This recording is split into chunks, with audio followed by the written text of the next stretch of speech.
Hi, welcome to another episode of Josh Langley Gets to Know. Today we are going to be speaking to the amazing Karen Young.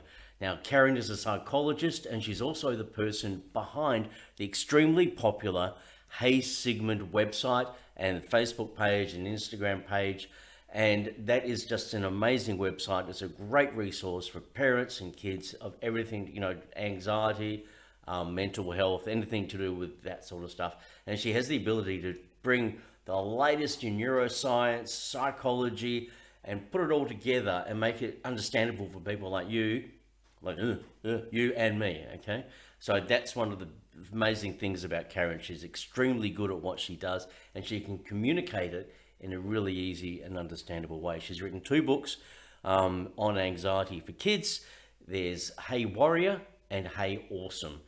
Now, in this interview, technical difficulties, a bit of lag, but look, it's worth persisting for because Karen has got lots of information. I talk about why she became a psychologist. We'll look at what motivates her, why anxiety, what's her focus on that for, and also talk about does anxiety, do kids pick it up from their parents? And that is really, really, really, really, really interesting.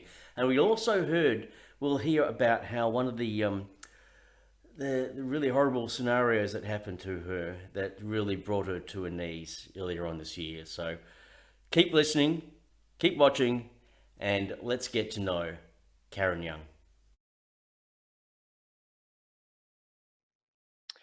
Karen Young, welcome to my little chat show. How are you going? I'm well. Thank you for having me. That's all right. Now, do many people, obviously being a psychologist, you're always asking people how they're going. Do many people ask you how you're going? Yeah, I think enough, and that's all we need is enough people to ask us that question, um, and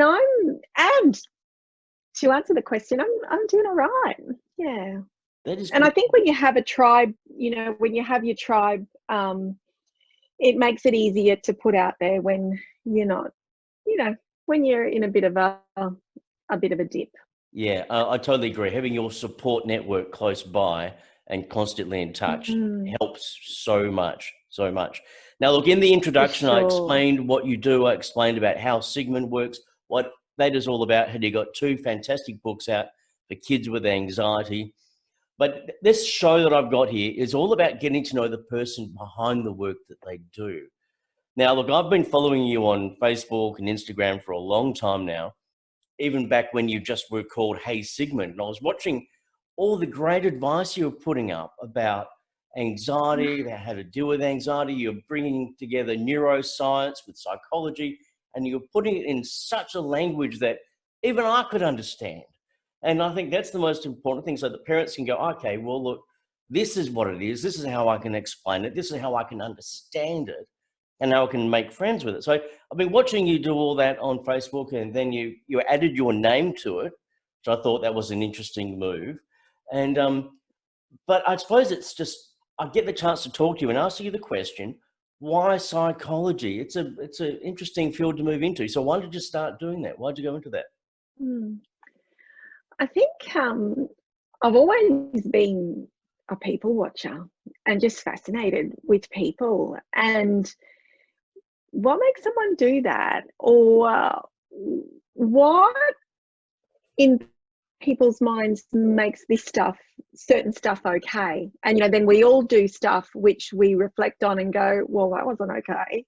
So it's that what is it that makes us make the decisions we do and choose the people we choose and the things that and the paths we end up finding ourselves down? How does all that happen?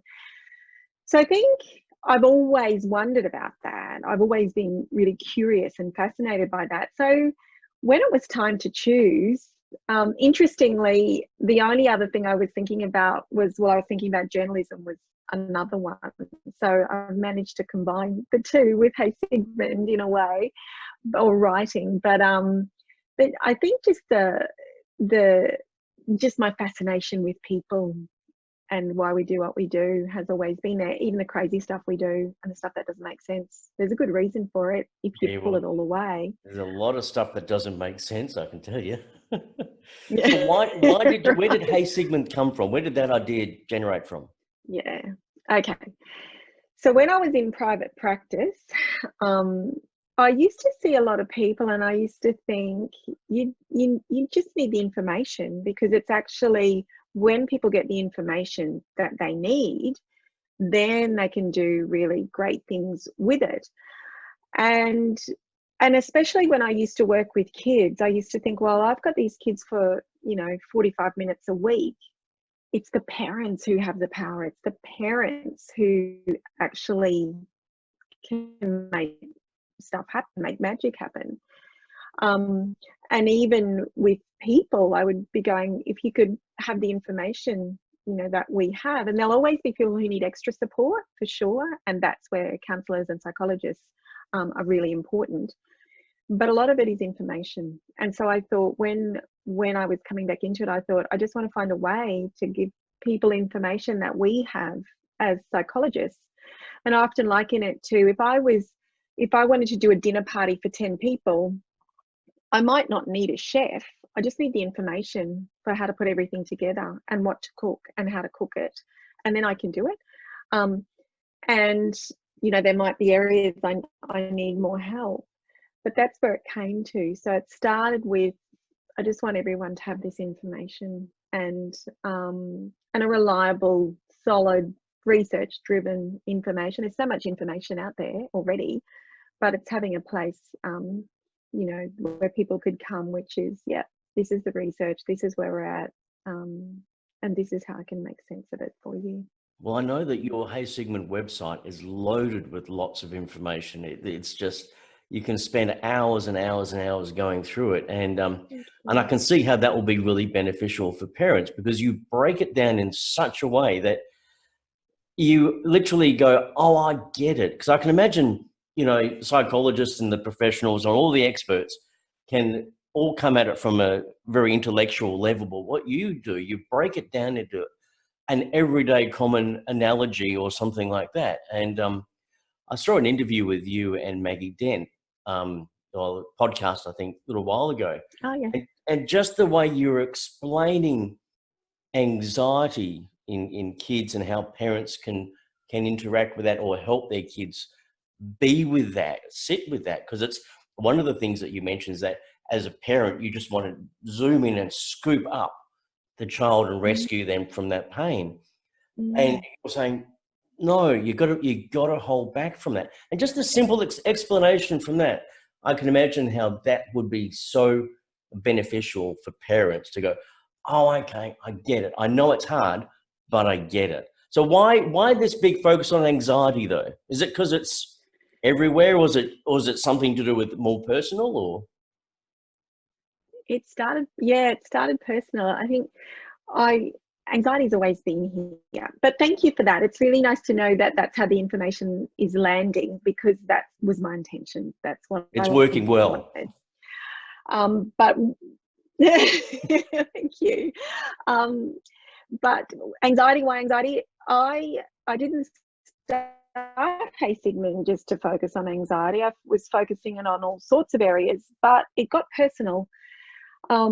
One of my kids was really struggling with big anxiety, and as a parent, you can't be a therapist to your. They smell it a mile away, and they go, "Can you just stop? Just stop talking. Stop doing that. I know what you're doing. Don't do it.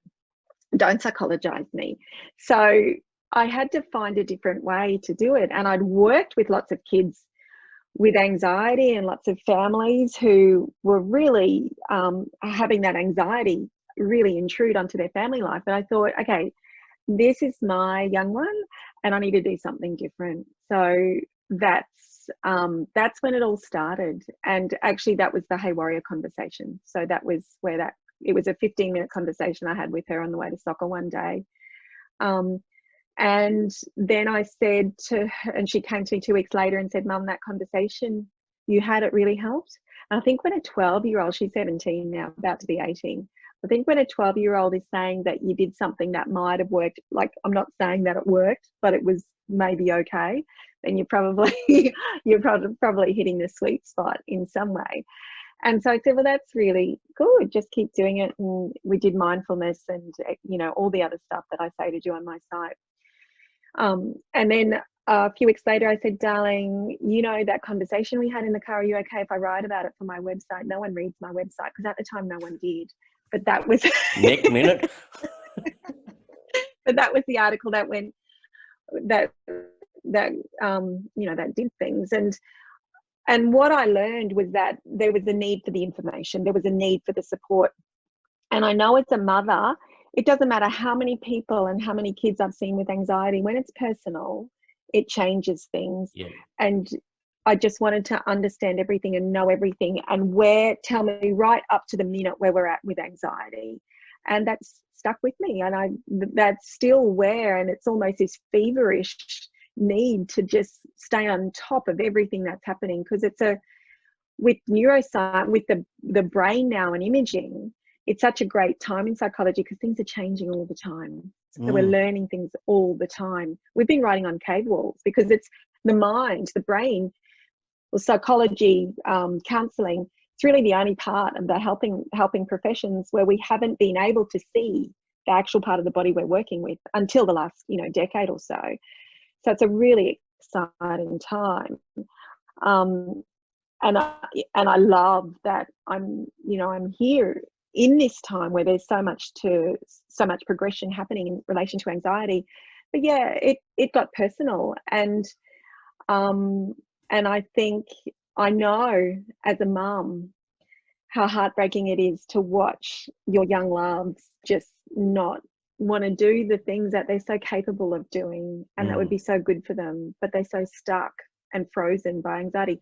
So when I talk about anxiety on my site and all of the things that we should be doing and all of the things that get in the way, look, all those things that get in the way, I've done all of them, still do them.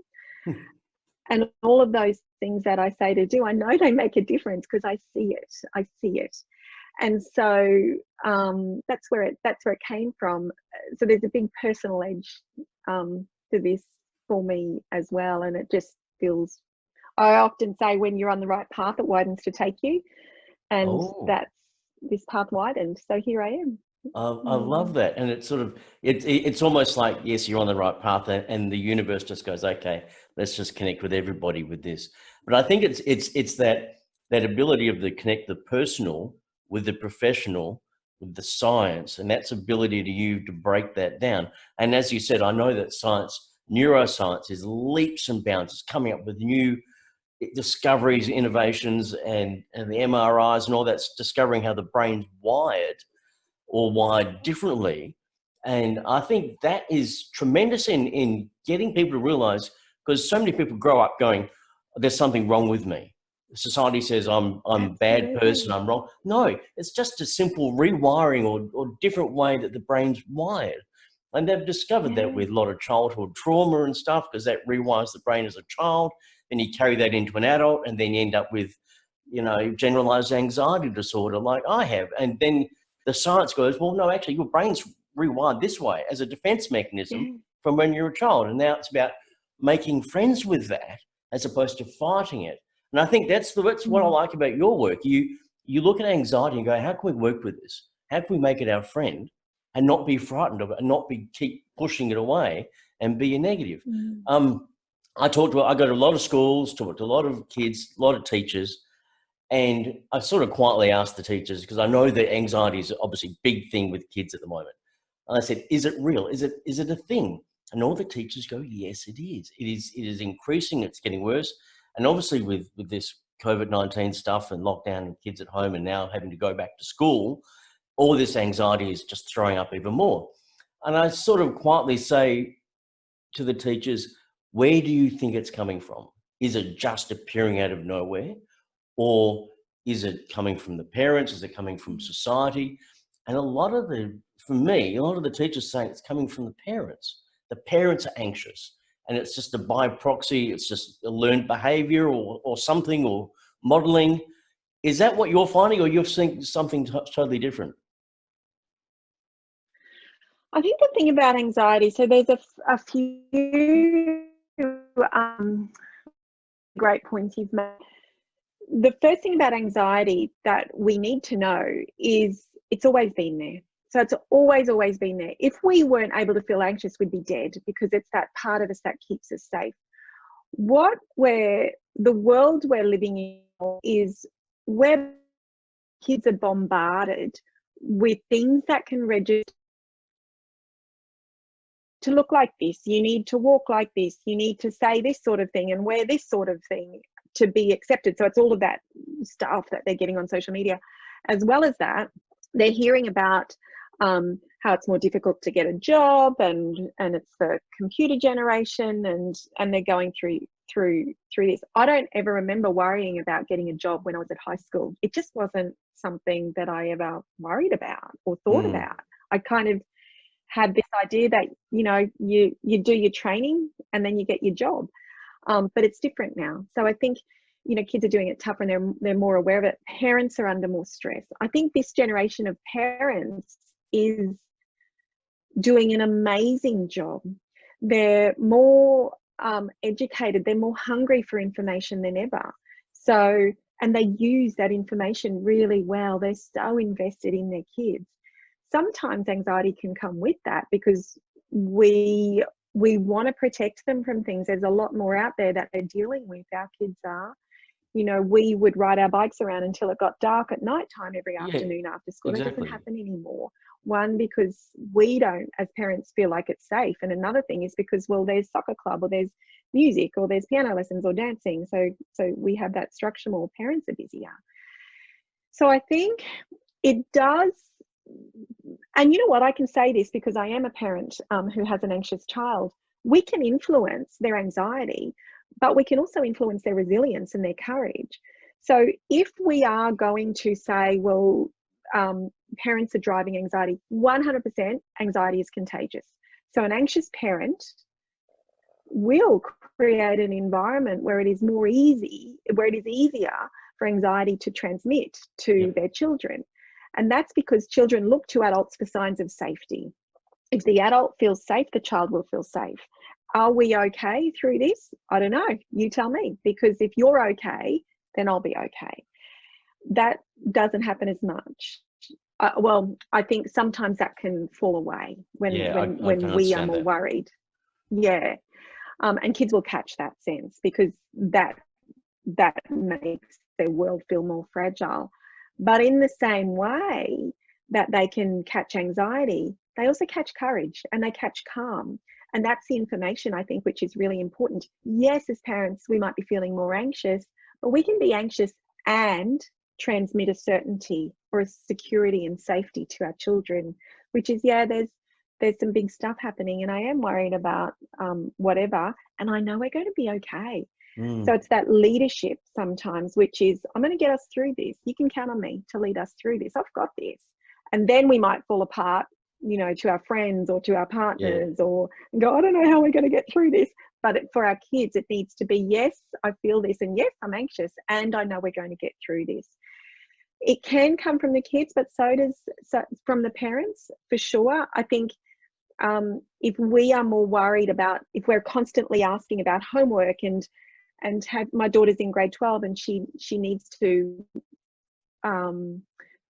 start thinking about what she wants to do after school. I know every time she hears that question, it'll be well-meaning relatives going, what are you going to do when you finish? Oh, don't you I know hate that?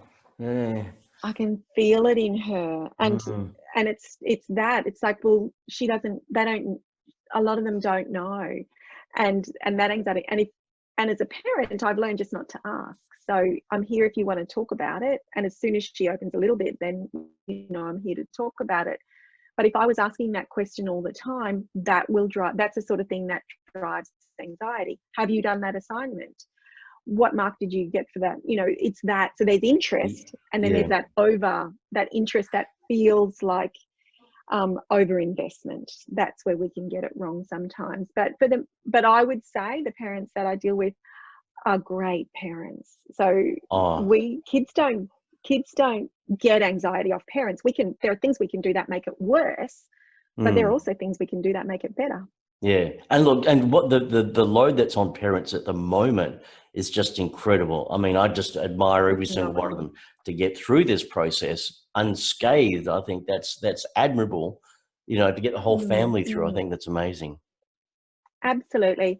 And I do think it is really important that we keep our anxiety in check, because whatever we put out there, they'll catch it, they'll pick it up. And it's So self-awareness in for the that sense, parents as we well, do. isn't it? For sure. Yeah. Yeah, for sure. It really Who is. And didn't it's turn their phone really, off? I do it all the time. It is. And so, we have kids, we teach them, but they teach us more sometimes, I Mm, think. So if there are parents listening to this who have young ones who are feeling anxious, take the whip from your back. Don't do that. Don't go into guilt or shame, because it's useless and it's just going to make everything worse. And I am a parent who has an anxious child, so I feel you. I feel you.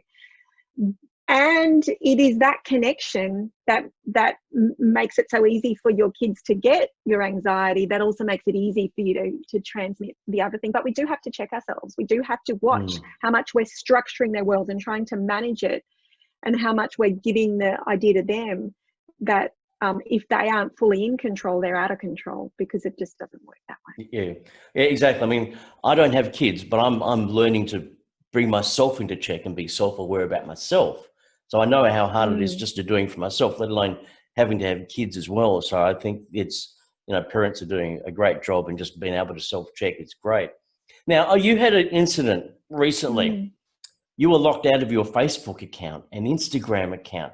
Now you had what, 80,000 followers on Yeah. Facebook? What happened? Mm. And how did you cope with it?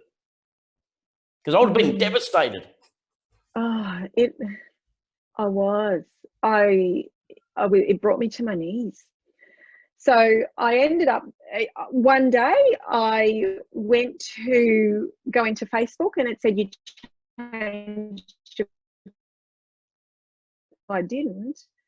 And then I went to Instagram and it locked me out. And then I did the thing where it says if you've been locked out, you can change your password. And then it said your account's been disabled for violating guidelines. And I'm like, holy moly, what? And I can, the moment is so clear, it's in my body. And I went, I've done anything. What have I done?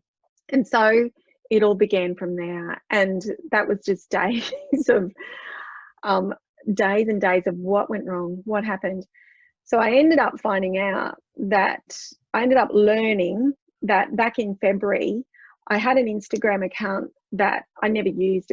I set it up before Hey Sigmund. I think maybe when I was trying to figure out Instagram for Hey Sigmund, and Instagram and Facebook are Mm. connected.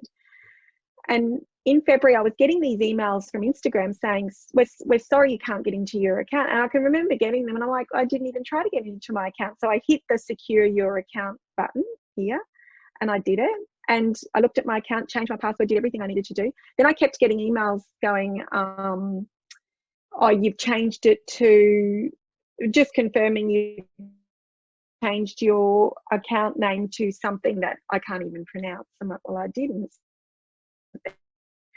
And then there was, while I'm in Brisbane, and I kept checking and kept doing everything to secure my account, and everything was fine.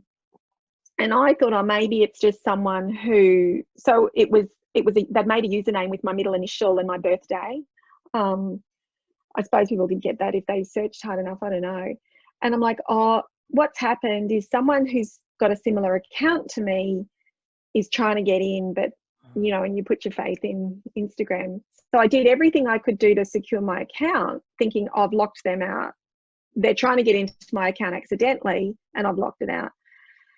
Well, then it took a couple of weeks of searching, and then I found out that it was actually even before that, because it happened in South Korea and they got into this account that I never used. So I'm thinking that I'm needing to secure my Hey Sigmund account, which I was Oh, doing. And meanwhile, there's this other account that I've completely forgotten about, has no followers, no posts, nothing. And I think what they do is they go into these accounts, but they create spam accounts off yeah.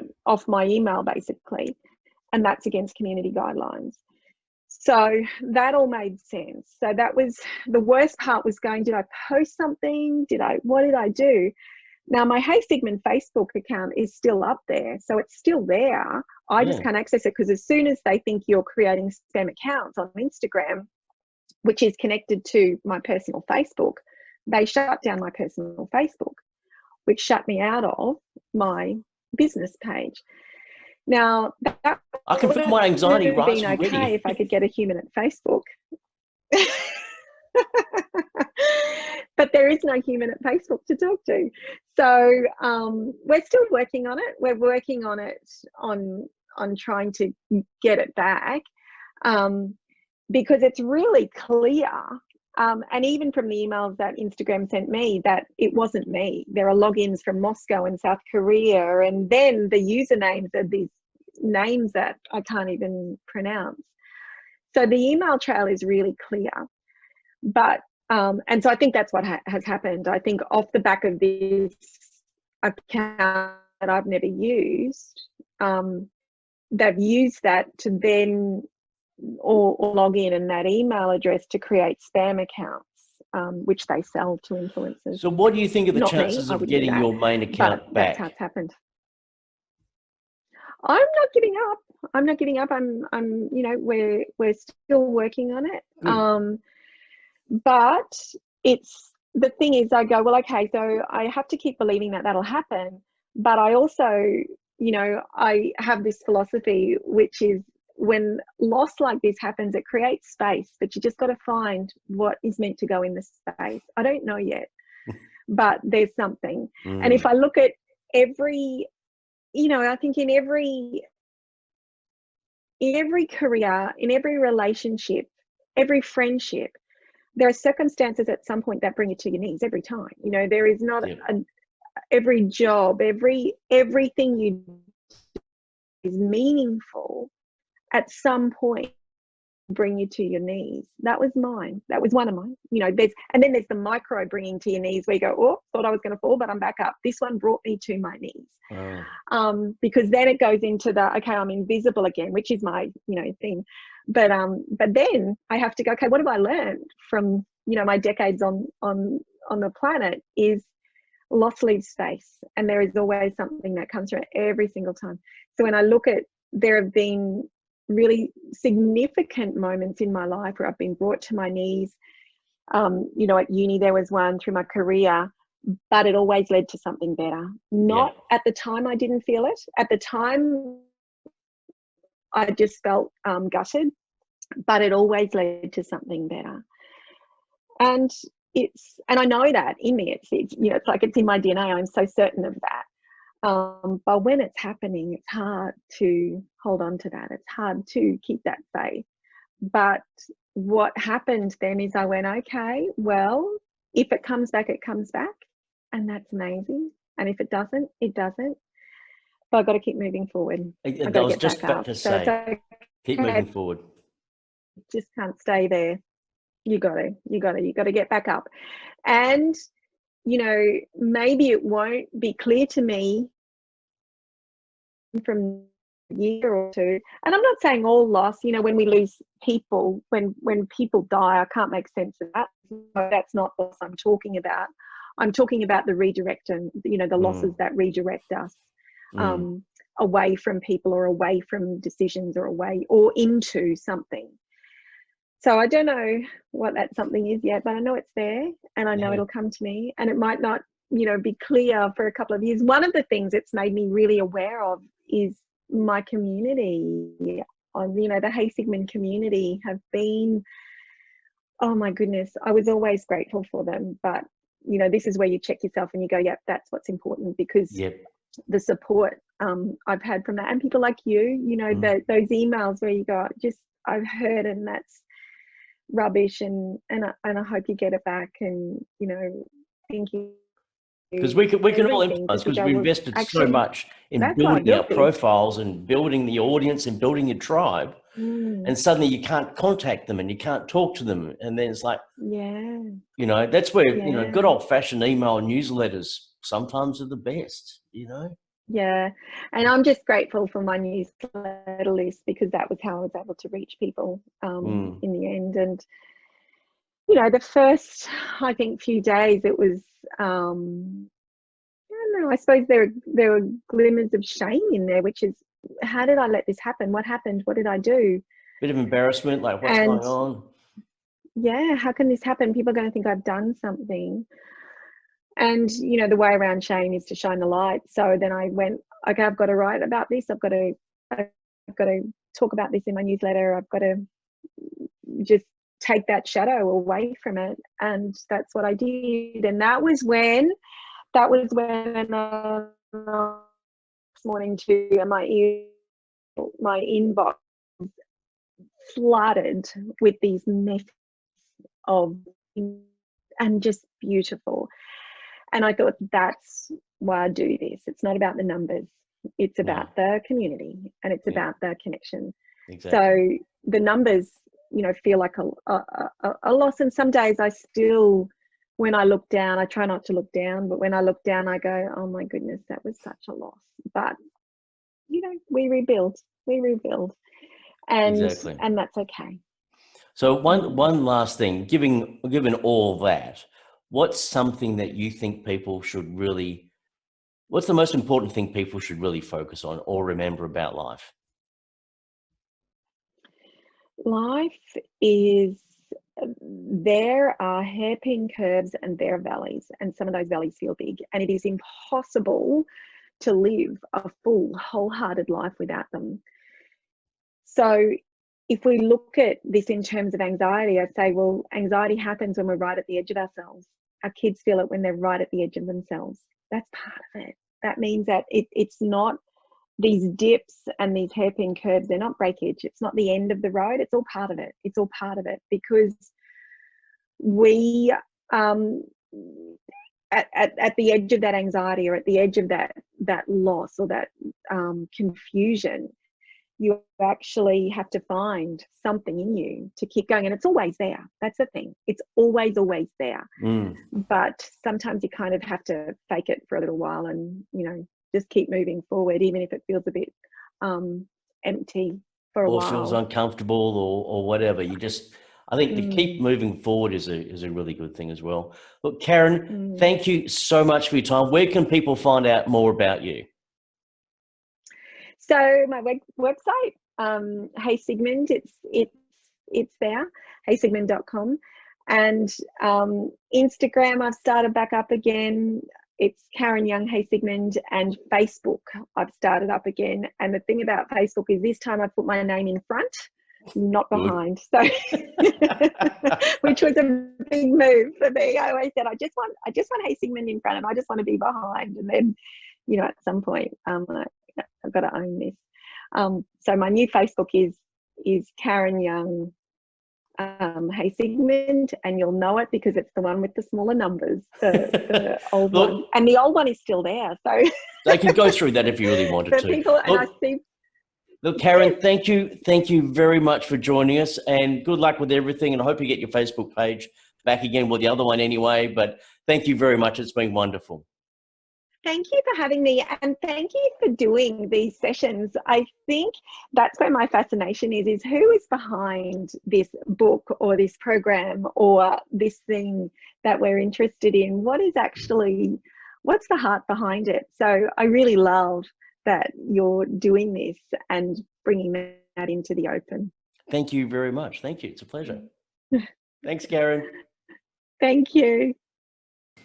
Thank you very much for watching the latest episode of Josh Langley Gets to Know. If you want to watch more videos, subscribe to the YouTube channel. Also, follow me on Facebook and Instagram. All the links are on my website, joshlangley.com.au, and that's where you can also get my books for kids to help them make themselves feel good about who they are. I'm about helping kids make friends with themselves, because that's what we all should be doing. And when we make friends with ourselves, we'll hopefully make friends with everyone else, and the world is a much better place. Thank you very much for watching.